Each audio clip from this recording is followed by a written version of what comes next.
नमस्कार मेरे प्रिय साथियों, एक बार फिर से स्वागत है आप सभी का द इंडिया न्यूज के अंदर। दोस्तों आप सभी के लिए लेकर आ चुके हैं आज की ब्लॉकबस्टर न्यूज और सबसे बड़ी जानकारी। दोस्तों आखिरकार आने वाले विधानसभा चुनाव के अंदर गुजरात के अंदर किसकी बन सकती है सरकार। दोस्तों यहाँ पर अनुमान लगाया जा सकता है कि कौन बना सकता है यहाँ पर सरकार, बीजेपी, कांग्रेस या आम आदमी पार्टी। दोस्तों यहाँ पर 3 पार्टियां मौजूद है, पर दोस्तों हम यहाँ पर 2 ही पार्टियों के बारे में बात करेंगे, क्योंकि दोस्तों यहाँ पर हमें 2 ही पार्टियों के बारे में ही सर्वे किया था। दोस्तों आखिरकार इन 2 पार्टियों में से सबसे बड़ी पार्टी कौन सी पार्टी बनकर निकल सकती है। दोस्तों यहाँ पर जनता सर्वे और जनता का मूड क्या बनता है, जनता किसको अपना पूर्ण बहुमत देना पसंद करती है। दोस्तों यहाँ पर 182 सीटों में से कौन सबसे ज्यादा सीटें हासिल करता है। दोस्तों यहाँ पर देखा जाए तो 90 से ऊपर सीटें जो पार्टी हासिल कर सकती है वो यहाँ पर सरकार बनाने के हकदार भी बन सकती है, क्योंकि दोस्तों यहाँ पर देखा जाए तो अधिकतम जो सरकार बनती है वो 100 के करीब सीटें हासिल लेकर ही बनती है। दोस्तों यहाँ पर सत्ताधारी बीजेपी क्या सत्ता में पलटवार होने देगी, या फिर कांग्रेस अपना मुंह इसी तरह से लटकाई फिरेगी, या फिर हार का सामना करती आ रही बीजेपी से इस बार भी हार का ही सामना करेगी। दोस्तों यहाँ पर बीजेपी और कांग्रेस के लिए ही, दोनों के लिए ही बड़ी चुनौतियां सामने पेश होती है, क्योंकि दोस्तों यहाँ पर नया युग, नई साल और नए चुनाव के अंदर कुछ नई चुनौतियां भी इनको मिलने देख सकती है। दोस्तों आखिरकार ये नई चुनौतियां इनके लिए कितनी भारी पड़ने वाली है, कौन सी पार्टी के ऊपर सबसे ज्यादा भारी पड़ेगी, क्योंकि दोस्तों यहाँ पर गुजरात की जनता को चकमा देना कोई आसान बात नहीं है। दोस्तों यहाँ की समझदार जनता क्या बीजेपी या कांग्रेस के चपेट में आ जाएगी, या फिर अपना अच्छा स्टिक बहुमत चुनेगी और अपनी सरकार को यहाँ पर पूरा पूर्ण बहुमत के साथ जिताई। दोस्तों यहाँ पर कांग्रेस की बात करें तो कांग्रेस कुछ सालों से यहाँ पर लगातार प्रयास कर रही है और गुजरात के अंदर आनाकानी भी चल रही है। दोस्तों आप सभी को बता दें कांग्रेस के कहने में काफी अधिकतर एमाखामी चल रही है। दोस्तों यहाँ पर खास सुनी कांग्रेस अधिकतर चलता आया है। इस खास सुनी से पंजाब में भी कांग्रेस ने काफी नुकसान झेला है और यहाँ पर अपने पुराने सीएम को भी पंजाब के अंदर एक खो चुका है, पर दोस्तों यहाँ पर गुजरात के अंदर अभी तक इनका कोई इतना रुतबा देखने को नहीं मिला है। दोस्तों यहाँ पर थोड़ी सी बात बीजेपी के बारे में जान लेते हैं। बीजेपी इस तरीके से चुनाव लड़ रही है क्योंकि दोस्तों यहाँ पर बीजेपी के जो प्रधानमंत्री हैं नरेंद्र मोदी साहब, वो भी यहाँ से गुजरात के मुख्यमंत्री रह चुके हैं और उन्होंने यहाँ से ही प्रधानमंत्री का सफर तय किया था। दोस्तों आप सभी को बता दें गुजरात के सबसे पावरफुल प्रधानमंत्री नरेंद्र मोदी माने जाते हैं और यहाँ के सरकार सबसे खतरनाक और सबसे डेंजरस सरकार में से एक माने जाते हैं। दोस्तों आखिरकार जिस तरीके से गुजरात से नरेंद्र मोदी ने अपना सफर प्रधानमंत्री के लिए तय किया था, वो क्या एक बार फिर से यहाँ पर जीत का सफर तय कर पाते हैं नहीं, इसके बारे में हम पूरी डिटेल से जानने वाले हैं। दोस्तों आखिरकार इस अपडेट को पूरी शेयर करने से पहले आप सभी से एक छोटी सी रिक्वेस्ट है कि अभी तक आपने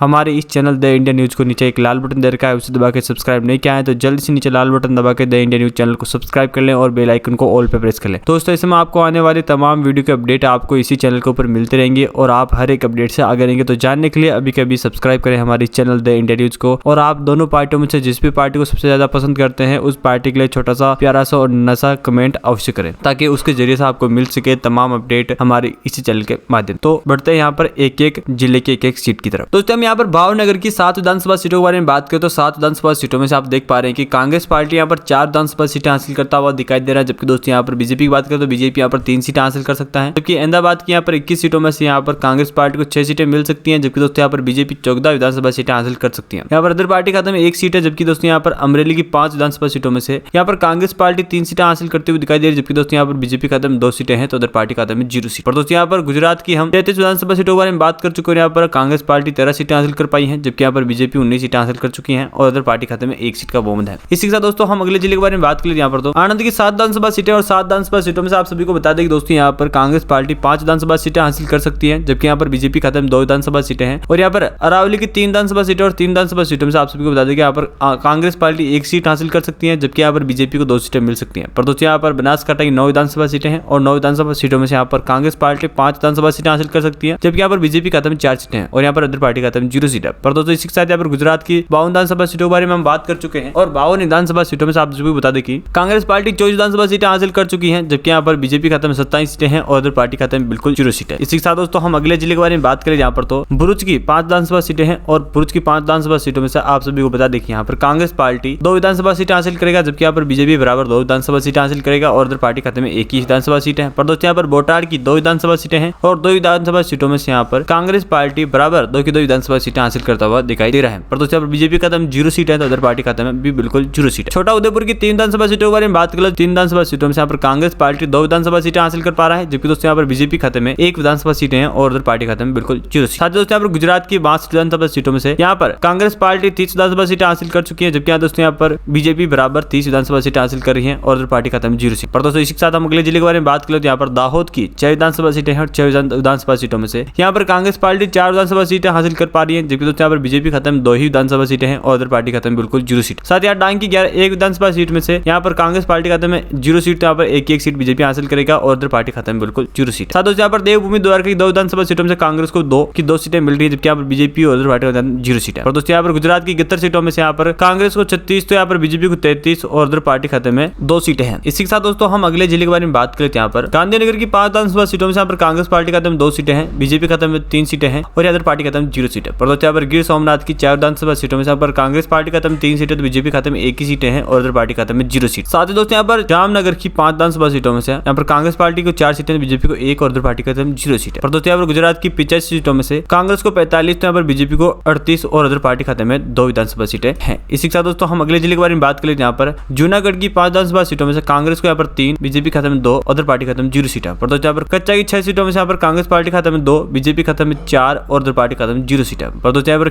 खेड़ा की 6 विधानसभा सीटें और 6 में से यहाँ पर कांग्रेस पार्टी 4 सीटें हासिल कर पा रही है, जबकि यहाँ पर बीजेपी खत्म 1 सीट, तो अदर पार्टी खत्म में भी 1 सीट है। साथ ही दोस्तों यहाँ पर गुजरात की हम 102 विधानसभा सीटों के बारे में बात कर चुके हैं। यहाँ पर कांग्रेस पार्टी खत्म 54, बीजेपी खत्म 45 और अदर पार्टी खत्म 3 सीटें हैं। इसी के साथ दोस्तों हम अगले जिले के बारे में बात करें। दोस्तों यहाँ पर तो महसाणा की 7 विधानसभा सीटों में से कांग्रेस पार्टी खत्म में 3, बीजेपी खत्म में 4 और अदर पार्टी खत्म बिल्कुल 0 सीट है। पर दोस्तों यहाँ पर महिसागर की 3 विधानसभा सीटें और 3 विधानसभा सीटों में यहाँ पर कांग्रेस पार्टी खत्म में 2 विधानसभा सीटें, बीजेपी खत्म 1 सीट और अदर पार्टी खत्म 0 सीट है। पर दोस्तों यहाँ पर मोरबी की 3 सीटों में यहाँ पर 3 की 3 सीटें कांग्रेस हासिल करेगा, जबकि यहाँ पर बीजेपी और अदर पार्टी खत्म में 0 सीट है। पर दोस्तों यहाँ पर इसी के साथ हम गुजरात की 115 सीटों के बारे में बात कर चुके हैं। यहाँ पर कांग्रेस को 62, बीजेपी खत्म 50 और अदर पार्टी खत्म में 3 सीटें हैं। इसी के साथ दोस्तों हम अगले जिले के बारे में बात करते हैं। यहाँ पर नर्मदा की 2 विधानसभा सीटें हैं। 2 विधानसभा सीटों में से आप सभी को बता दें कि यहाँ पर कांग्रेस पार्टी को 0, तो यहाँ पर 2 की 2 सीटें बीजेपी हासिल करेगा, जबकि इधर पार्टी खत्म 0 सीट। पर दोस्तों यहाँ पर नवसारी की 4 विधानसभा सीटों में से यहाँ पर बीजेपी और कांग्रेस को 2-2 सीटें मिलेगी, जबकि इधर पार्टी खत्म है बिल्कुल 0 सीट। पर दोस्तों यहाँ पर पंचमहल की 5 विधानसभा सीटों में यहाँ पर कांग्रेस को 3 सीटें, तो बीजेपी को 2 सीटें मिल रही हैं और अदर पार्टी खत्म बिल्कुल 0 सीट। साथ दोस्तों यहाँ पर गुजरात की 126 विधानसभा सीटों में से यहाँ पर कांग्रेस पार्टी को 67 सीटें, जबकि यहाँ पर बीजेपी खत्म में 56 सीटें हैं और अदर पार्टी खत्म में सिर्फ 3 सीटें हैं। इसी के साथ दोस्तों हम अगले जिले के बारे में बात करते हैं। यहाँ पर पाटन की हम 4 विधानसभा सीटों के बारे में बात करें। 4 में से यहाँ पर कांग्रेस पार्टी को 2, तो यहाँ पर बीजेपी खत्म में 2 और अदर पार्टी खत्म बिल्कुल 0 सीट है। पर दोस्तों यहाँ पर हम गुजरात की 130 सीटों में से यहाँ पर कांग्रेस को 69, तो बीजेपी को यहाँ पर 68 और अदर पार्टी खत्म में 3 सीटें का बहुमत है। इसी के साथ दोस्तों हम अगले जिले के बारे में बात करते हैं। यहाँ पर पोरबंदर की 2 सीटों में से 2 की 2 सीटें कांग्रेस हासिल करेगा, बीजेपी खत्म 0 और अदर पार्टी खत्म 0 सीट है। पर दोस्तों यहाँ पर राजकोट की 8 विधानसभा सीटें और 8 विधानसभा सीटों में से कांग्रेस को 6, बीजेपी को 2 और अदर पार्टी खत्म 0। पर दोस्तों यहाँ पर साबरकांठा की 4 सीटों में से दोनों पार्टी को 2-2 सीटें मिलेगी, जबकि अदर पार्टी खत्म में 0 सीट। पर दोस्तों यहाँ पर गुजरात की हम 144 सीटों के बारे में बात कर चुके हैं। यहाँ पर कांग्रेस खाते में 19 सीटें हैं, बीजेपी खत्म 62 और अदर पार्टी खाते में 3 सीटें। इसी के साथ दोस्तों हम अगले जिले के बारे में बात करें तो सूरत की 16 सीटों में से यहाँ पर कांग्रेस को 9, बीजेपी को 7 और अदर पार्टी खत्म 0 सीट है। पर दोस्तों यहाँ पर सुरेंद्रनगर की 8 सीटों में से यहाँ पर कांग्रेस को 3, बीजेपी को 2 और अदर पार्टी खत्म 0 सीट। पर दोस्तों यहाँ पर तापी की 2 सीटों में से कांग्रेस खत्म 2 की 2 सीटें हैं, जबकि बीजेपी और अदर पार्टी खत्म 0 सीट। पर दोस्तों यहाँ पर हम गुजरात की 167 सीटों के बारे में बात कर चुके हैं। यहाँ पर कांग्रेस को 93, बीजेपी को यहाँ पर 71 और अदर पार्टी खत्म में 3 सीटों का बहुमत है। इसी के साथ दोस्तों हम अगले जिले के बारे में बात करते हैं। यहाँ पर वडोदरा की 10 विधानसभा सीटें और 10 में से यहाँ पर कांग्रेस को 3, बीजेपी को 6 और अदर पार्टी में 1 ही सीट है। पर दोस्तों यहाँ पर वेल साइड की 5 सीटों में यहाँ पर कांग्रेस को 1, तो बीजेपी को 4 और अदर पार्टी खत्म में 0 सीट है। साथ ही यहाँ पर गुजरात के हम लास्ट एंड फाइनल 182 सीटों के बारे में बात कर चुके हैं। 182 सीटों में से आप सभी को बता दें कि दोस्तों यहाँ पर कांग्रेस 97 सीटें हासिल कर चुकी है, जबकि दोस्तों यहाँ पर बीजेपी 11 सीटों में मौजूद है और अदर पार्टी खत्म में 4 सीटें। पर दोस्तों यहाँ पर देख रहे तो कांग्रेस यहाँ पर इस बार सत्ता में पलटवार कर सकती है और यहाँ पर 97 सीटें हासिल करके जीत का आंकड़ा तय कर सकती है। पर दोस्तों यहाँ पर बीजेपी पीछे नहीं है, कुछ 7-8 सीटें पीछे हैं और यहाँ पर बीजेपी 81 पे मौजूद है, यानी कि बीजेपी कहीं ना कहीं इस लीड को टक्कर देने में कामयाब रह सकती है। तो कहीं ना कहीं कांग्रेस को और मेहनत करनी पड़ सकती है। पर दोस्तों आपका क्या मानना है हमारे इस वीडियो के बारे में, हमारे कमेंट के नीचे आकर जरूर बताइएगा। और दोस्तों अभी तक चैनल को सब्सक्राइब नहीं किया तो जल्दी से नीचे लाइक लाल बटन दे रखा है, उसे दबा के चैनल को सब्सक्राइब कर लें और बेल आइकन को ऑल पे प्रेस कर लें। दोस्तों ऐसे में मिलते रहेंगे आपके साथ और भी अपडेट लेकर, तब तक के लिए जय हिंद वंदे मातरम। चैनल को सब्सक्राइब नहीं किया तो अभी कभी कर ले।